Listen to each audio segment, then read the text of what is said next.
Hello students. ਤਾਂ ਅੱਜ ਆਪਾਂ ਪੜਾਂਗੇ 7ਵੀਂ ਜਮਾਤ ਦੇ ਵਿੱਚੋਂ ਦੱਖਣੀ ਭਾਰਤ ਵਿੱਚ ਜਿਹੜੀਆਂ ਨਵੀਆਂ ਸ਼ਕਤੀਆਂ ਪੈਦਾ ਹੋਈਆਂ ਸੀ ਤਾਂ ਉਸ ਦੇ ਵਿੱਚੋਂ ਪੜਾਂਗੇ ਆਪਾਂ ਅੱਜ ਰਾਸ਼ਟਰਕੂਟ ਵੰਸ਼। ਬੜਾ ਇੰਪੋਰਟੈਂਟ ਟੌਪਿਕ ਹੈ ਬੱਚੋ, ਰਾਸ਼ਟਰਕੂਟ ਵੰਸ਼।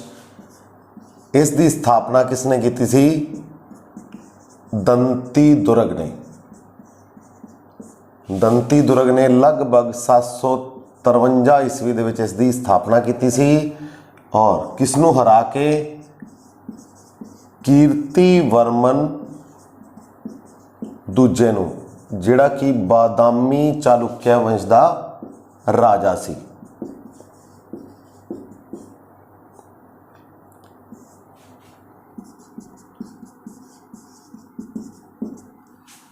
ਸਥਾਪਨਾ ਦੰਤੀ ਦੁਰਗ, ਦੰਤੀ ਦੁਰਗਾ ਵੀ ਕਹਿੰਦੇ ਨੇ ਇਸ ਨੂੰ। ਤਾਂ ਇਸ ਨੇ ਕੀਤੀ ਸੀ 753 ਈਸਵੀ ਦੇ ਵਿੱਚ ਸਥਾਪਨਾ ਰਾਸ਼ਟਰਕੂਟ ਵੰਸ਼ ਦੀ ਔਰ ਰਾਜਧਾਨੀ ਬਣਾਈ ਸੀ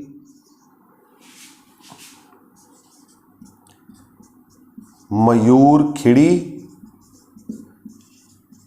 ਜਾਂ ਮਯੂਰਖੰਡੀ ਵੀ ਕਿਹਾ ਜਾਂਦਾ ਸੀ ਉਸ ਨੂੰ।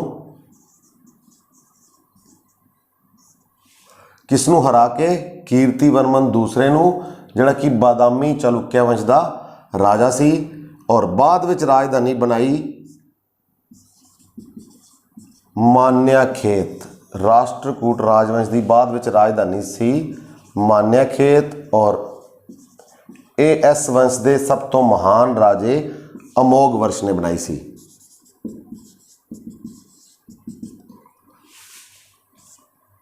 ਮਯੂਰਖਿੜੀ, ਮਯੂਰਖੰਡੀ ਇਹ ਪਹਿਲੀ ਰਾਜਧਾਨੀ ਸੀ।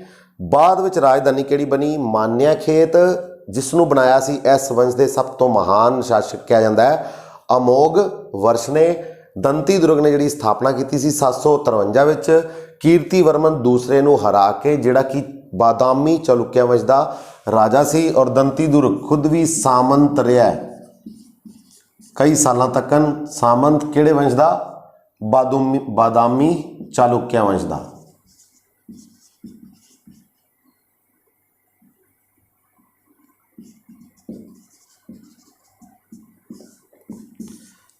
ਔਰ ਭਾਸ਼ਾ ਸੀ ਜਿਹੜੀ ਉਸ ਟਾਈਮ ਰਾਸ਼ਟਰਕੂਟ ਵੰਸ਼ ਦੀ ਕੰਨੜ ਅਤੇ ਸੰਸਕ੍ਰਿਤ। ਇਹ ਰਾਜ ਭਾਸ਼ਾ ਸੀ ਰਾਸ਼ਟਰਕੂਟ ਵੰਸ਼ ਦੀ।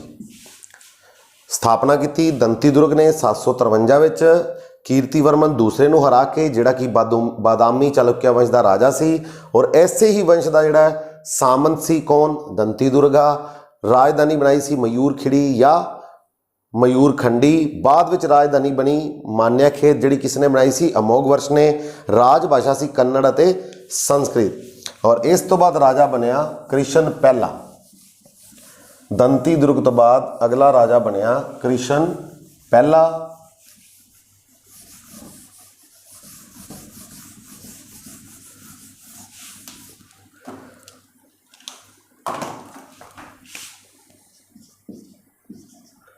ਕ੍ਰਿਸ਼ਨ ਪਹਿਲਾ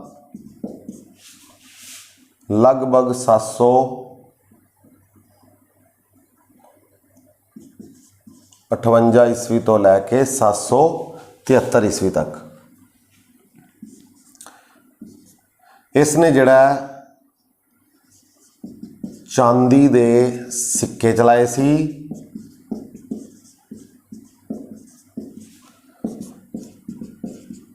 ਲਗਭਗ ਸਾਰੇ ਜਿਹੜਾ ਚਾਲੁਕਿਆ ਵੰਸ਼ ਸੀ ਉਸ ਨੂੰ ਜਿਹੜਾ ਉਹ ਖਤਮ ਕੀਤਾ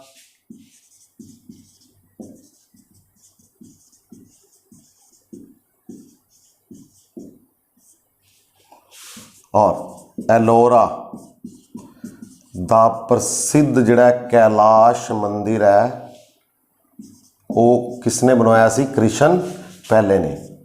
ਬੜਾ ਇੰਪੋਰਟੈਂਟ ਕੁਐਸਚਨ ਹੈ ਬੱਚੋ। ਐਲੋਰਾ ਦਾ ਜਿਹੜਾ ਪ੍ਰਸਿੱਧ ਕੈਲਾਸ਼ ਮੰਦਿਰ ਹੈ ਉਹ ਕਿਸਨੇ ਬਣਵਾਇਆ ਸੀ? ਰਾਸ਼ਟਰਕੂਟ ਵੰਸ਼ ਦੇ ਸ਼ਾਸਕ ਕ੍ਰਿਸ਼ਨ ਪਹਿਲੇ ਨੇ, ਜਿਸ ਦਾ ਰਾਜ ਸੀ ਲਗਭਗ 758 ਤੋਂ 773 ਈਸਵੀ ਤੱਕ। ਔਰ ਐਲੋਰਾ ਦੇ ਵਿੱਚ, ਐਲੋਰਾ ਜਿਹੜੀ ਕਿ ਮਹਾਰਾਸ਼ਟਰ ਦੇ ਵਿੱਚ ਹੈ ਔਰ ਇਸ ਦੇ ਵਿੱਚ ਕਿੰਨੀਆਂ ਗੁਫਾਵਾਂ ਨੇ? 34 ਗੁਫਾਵਾਂ ਜਿਸ ਦੇ ਵਿੱਚ 1 ਤੋਂ 12 ਤੱਕ ਜਿਹੜੀਆਂ ਗੁਫਾਵਾਂ ਨੇ ਉਹ ਨੇ ਬੁੱਧ ਧਰਮ ਨਾਲ ਸੰਬੰਧਿਤ, 13 ਤੋਂ 29 ਜਿਹੜੀਆਂ ਨੇ ਉਹ ਹਿੰਦੂ ਧਰਮ ਨਾਲ ਸੰਬੰਧਿਤ, ਔਰ 30 ਤੋਂ 34 ਤੱਕ ਇਹ ਨੇ ਸੰਬੰਧਿਤ ਬੱਚੋ ਜੈਨ ਧਰਮ ਨਾਲ। ਹਾਂਜੀ, ਤਾਂ ਕੁੱਲ ਗੁਫਾਵਾਂ ਕਿੰਨੀਆਂ ਨੇ? 34 ਗੁਫਾਵਾਂ ਨੇ ਜਿਹੜੀਆਂ ਐਲੋਰਾ ਦੇ ਵਿੱਚ, ਜਿਹੜਾ ਕਿ ਮਹਾਰਾਸ਼ਟਰ ਦੇ ਵਿੱਚ ਹੈ। ਐਲੋਰਾ ਦਾ ਪ੍ਰਸਿੱਧ ਕੈਲਾਸ਼ ਮੰਦਿਰ ਜਿਹੜਾ ਚਟਾਨਾਂ ਨੂੰ ਕੱਟ ਕੇ ਬਣਾਇਆ ਗਿਆ, ਤਾਂ ਕਿਸ ਨੇ ਬਣਵਾਇਆ ਸੀ? ਕ੍ਰਿਸ਼ਨ ਪਹਿਲੇ ਨੇ। ਔਰ 1 ਤੋਂ 12 ਤੱਕ ਜਿਹੜੀਆਂ ਗੁਫਾਵਾਂ ਨੇ ਉਹ ਬੁੱਧ ਧਰਮ ਨਾਲ ਸੰਬੰਧਿਤ ਨੇ, 13 ਤੋਂ 29 ਜਿਹੜੀਆਂ ਨੇ ਉਹ ਹਿੰਦੂ ਧਰਮ ਨਾਲ, ਔਰ 30 ਤੋਂ 34 ਜਿਹੜੀਆਂ ਨੇ ਉਹ ਜੈਨ ਧਰਮ ਨਾਲ ਸੰਬੰਧਿਤ ਨੇ। ਔਰ ਐਲੋਰਾ ਦੀਆਂ ਗੁਫਾਵਾਂ ਬਾਰੇ ਪਹਿਲੀ ਵਾਰ ਪਤਾ ਕਦੋਂ ਲੱਗਿਆ ਸੀ? 1819 ਦੇ ਵਿੱਚ ਜੌਨ ਸਮਿਥ। ਤਾਂ ਜੌਨ ਸਮਿਥ ਨਾਮ ਦੇ ਵਿਅਕਤੀ ਨੇ ਜਿਹੜਾ ਲਗਭਗ 1819 ਦੇ ਵਿੱਚ ਪਹਿਲੀ ਵਾਰ ਪਤਾ ਲੱਗਿਆ ਸੀ ਵੀ ਐਲੋਰਾ ਦੀਆਂ ਗੁਫਾਵਾਂ ਦੇ ਬਾਰੇ। ਔਰ ਗੁਫਾ ਨੰਬਰ ਜਿਹੜੀ 10 ਹੈ ਉਹ ਭਗਵਾਨ ਵਿਸ਼ਵਕਰਮਾ ਜੀ ਨੂੰ ਸਮਰਪਿਤ ਹੈ, ਉਹਨਾਂ ਨਾਲ ਸੰਬੰਧਿਤ ਹੈ, ਭਗਵਾਨ ਵਿਸ਼ਵਕਰਮਾ।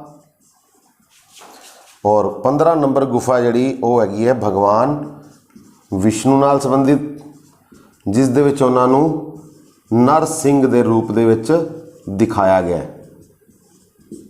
ਹਾਂਜੀ ਬੱਚੋ, ਤਾਂ ਇਹ ਬੜੇ ਇੰਪੋਰਟੈਂਟ ਕੁਐਸਚਨ ਨੇ। ਕੁੱਲ ਗੁਫਾਵਾਂ ਨੇ 34, 1 ਤੋਂ 12 ਬੁੱਧ ਧਰਮ ਨਾਲ ਸੰਬੰਧਿਤ, 13 ਤੋਂ 29 ਹਿੰਦੂ ਧਰਮ ਨਾਲ, ਔਰ ਲਾਸਟ ਵਾਲੀਆਂ 5 30 ਤੋਂ 34 ਜੈਨ ਧਰਮ ਨਾਲ। ਇਸ ਦੇ ਬਾਰੇ ਪਹਿਲੀ ਵਾਰੀ ਪਤਾ ਜੌਨ ਸਮਿਥ ਨੂੰ ਲੱਗਿਆ ਸੀ 1819 ਦੇ ਵਿੱਚ। ਐਲੋਰਾ ਦੀ ਗੁਫਾਵਾਂ ਬਾਰੇ, ਐਲੋਰਾ ਦਾ ਪ੍ਰਸਿੱਧ ਕੈਲਾਸ਼ ਮੰਦਿਰ ਕ੍ਰਿਸ਼ਨ ਪਹਿਲੇ ਨੇ ਬਣਵਾਇਆ। ਔਰ ਗੁਫਾ ਨੰਬਰ 10 ਭਗਵਾਨ ਵਿਸ਼ਵਕਰਮਾ ਨਾਲ ਸੰਬੰਧਿਤ ਹੈ। ਗੁਫਾ ਨੰਬਰ 15 ਵਿੱਚ ਭਗਵਾਨ ਵਿਸ਼ਨੂੰ ਨੂੰ ਜਿਹੜਾ ਉਹ ਨਰਸਿੰਘ ਦੇ ਰੂਪ ਵਿੱਚ ਦਿਖਾਇਆ ਗਿਆ ਹੈ। ਤਾਂ ਰਾਜਵਰਤਿਕਾ ਗ੍ਰੰਥ ਦੇ ਲੇਖਕ ਅਕਲੰਕ ਦੇਵ ਭੱਟ।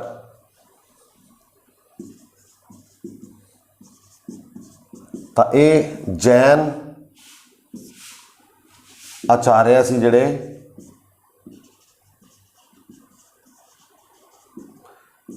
ਅਕਲੰਕ ਦੇਵ ਭੱਟ। ਤਾਂ ਇਹ ਵੀ ਸਮਕਾਲੀ ਸੀ ਕ੍ਰਿਸ਼ਨ ਪਹਿਲੇ ਦੇ, ਔਰ ਇਹਨਾਂ ਨੇ ਰਾਜਵਰਤਿਕਾ ਗ੍ਰੰਥ ਦੀ ਜਿਹੜੀ ਆ ਉਹ ਰਚਨਾ ਕੀਤੀ ਸੀ।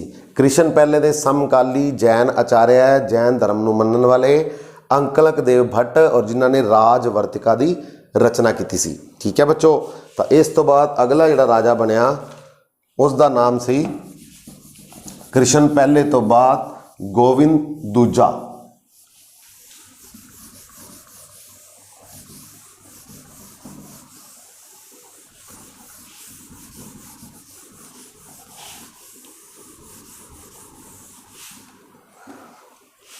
ਗੋਵਿੰਦ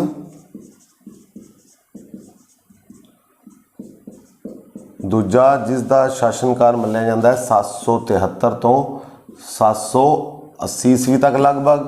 ਔਰ ਇਸ ਤੋਂ ਬਾਅਦ ਅਗਲਾ ਸ਼ਾਸਕ ਬਣਿਆ ਧਰੁਵ, ਜਿਸ ਨੂੰ ਕਿ ਧਾਰਾ ਵਰਸ਼ ਵੀ ਕਿਹਾ ਜਾਂਦਾ ਹੈ।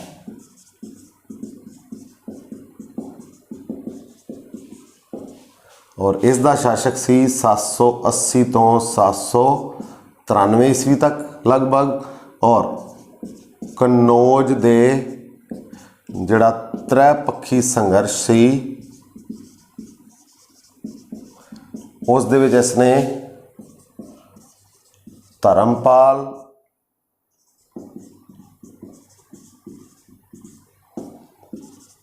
ਔਰ ਵਤਸਰਾਜ ਜਿਹੜਾ ਕਿ ਪ੍ਰਤਿਹਾਰ ਵੰਸ਼ ਦਾ ਸ਼ਾਸਕ ਸੀ, ਗੁਰਜਰ ਪ੍ਰਤਿਹਾਰ ਵੰਸ਼, ਤਾਂ ਉਹਨਾਂ ਨੂੰ ਹਰਾਇਆ ਸੀ ਕਨੌਜ ਦੇ ਤ੍ਰੈਪੱਖੀ ਸੰਘਰਸ਼ ਦੇ ਵਿੱਚ। ਤਾਂ ਧਰੁਵ, ਜਿਸ ਨੂੰ ਕਿ ਧਾਰਾ ਵਰਸ਼ ਵੀ ਕਿਹਾ ਜਾਂਦਾ ਹੈ, ਲਗਭਗ ਇਸਨੇ ਰਾਜ ਕੀਤਾ 780 ਤੋਂ 793 ਈਸਵੀ ਤੱਕ। ਔਰ ਧਰਮਪਾਲ ਜਿਹੜਾ ਕਿ ਪਾਲ ਵੰਸ਼ ਦਾ ਸ਼ਾਸਕ ਸੀ, ਵਤਸਰਾਜ ਜਿਹੜਾ ਕਿ ਪ੍ਰਤਿਹਾਰ ਵੰਸ਼ ਦਾ ਸ਼ਾਸਕ ਸੀ। ਕਨੌਜ ਦਾ ਜਿਹੜਾ ਤ੍ਰੈਪੱਖੀ ਸੰਘਰਸ਼ ਹੋਇਆ ਸੀ ਉਸ ਦੇ ਵਿੱਚ ਧਰੁਵ ਨੇ ਇਹਨਾਂ ਨੂੰ ਹਰਾਇਆ ਸੀ। ਤਾਂ ਤੁਸੀਂ ਮੈਨੂੰ ਕਮੈਂਟ ਬਾਕਸ ਵਿੱਚ ਦੱਸਣਾ ਹੈ ਬਈ ਜਿਹੜਾ ਕਨੌਜ ਦੇ ਲਈ ਤ੍ਰੈਪੱਖੀ ਸੰਘਰਸ਼ ਹੈ ਉਹ ਸਭ ਤੋਂ ਪਹਿਲਾਂ ਕਿਹੜੇ ਸ਼ਾਸਕ ਨੇ ਸ਼ੁਰੂ ਕੀਤਾ ਸੀ ਇਹਨਾਂ ਤਿੰਨਾਂ ਦੇ ਵਿੱਚੋਂ। ਠੀਕ ਹੈ ਬੱਚੋ। ਤਾਂ ਇਸ ਤੋਂ ਬਾਅਦ ਜਿਹੜਾ ਸ਼ਾਸਕ ਬਣਿਆ ਉਹ ਬਣਿਆ ਗੋਵਿੰਦ ਤੀਜਾ। गोविंद तीजा 793 तो लैके 814 ईस्वी तक। तो इसने भी जिहड़ा कन्नौज दे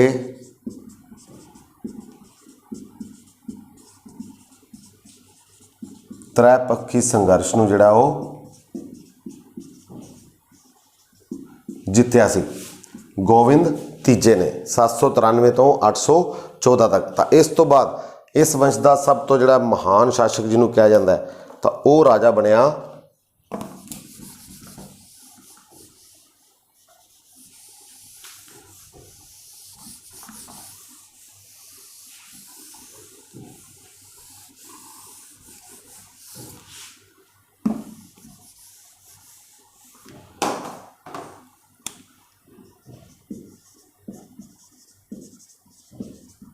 अमोघ वर्ष।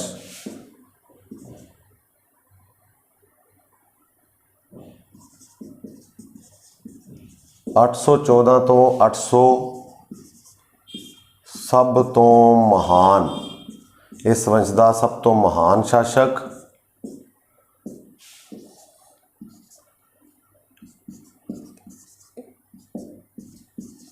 जैन धर्म का अनुयायी सी है और इसके गुरु का नाम सी जिनसैन। जिनसैन जिहड़े कि जैन आचार्य सी और इन्होंने रचना की सी आदि पुराण ग्रंथ।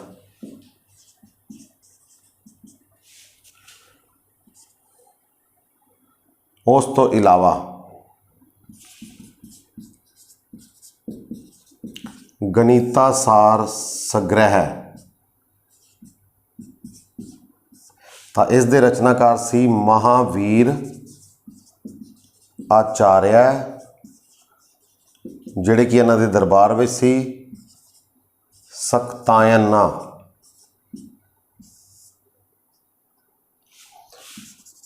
जिन्हां ने कि अमोघ वृत्ति की रचना की सी। ये दोनों ही जिहड़े ने अमोघ वर्ष के जिहड़े दरबारी कवि सी। बड़ा इंपॉर्टेंट क्वेश्चन है बच्चों। अमोघ वर्ष जिसनों कि इस वंश का सब तो महान शासक कहा जाता है। लगभग इसने देखो काफ़ी साल राज किया। तो गुरु सी इस दे जिनसेन। जिनसैना भी कहा जाता है इन्हों। जिनसेन जैन गुरु सी। इन्हों तो ये जैन धर्म का अनुयायी बनया और इन्होंने रचना की सी आदि पुराण की।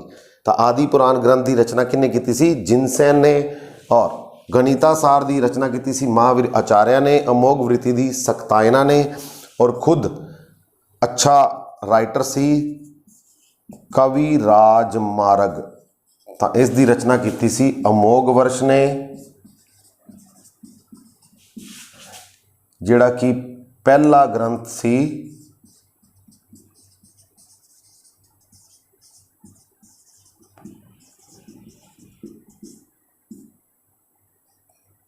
कन्नड़ भाषा का। और दूसरी रचना की थी इसने प्रश्नोत्तर रतन मालिका। तो यह भी अमोघ वर्ष ने लिखी सी। ये भी किस भाषा च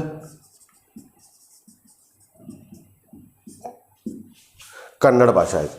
हाँ जी। तो खुद भी अमोघ वर्ष एक अच्छा जिहड़ा है किसी राइटर सी। तो इसने खुद रचना की सी।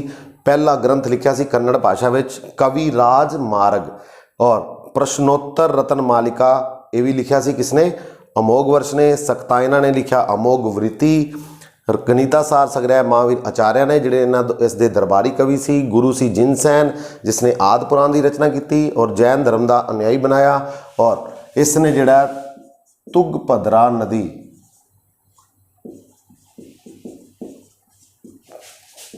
की लै ली सी जल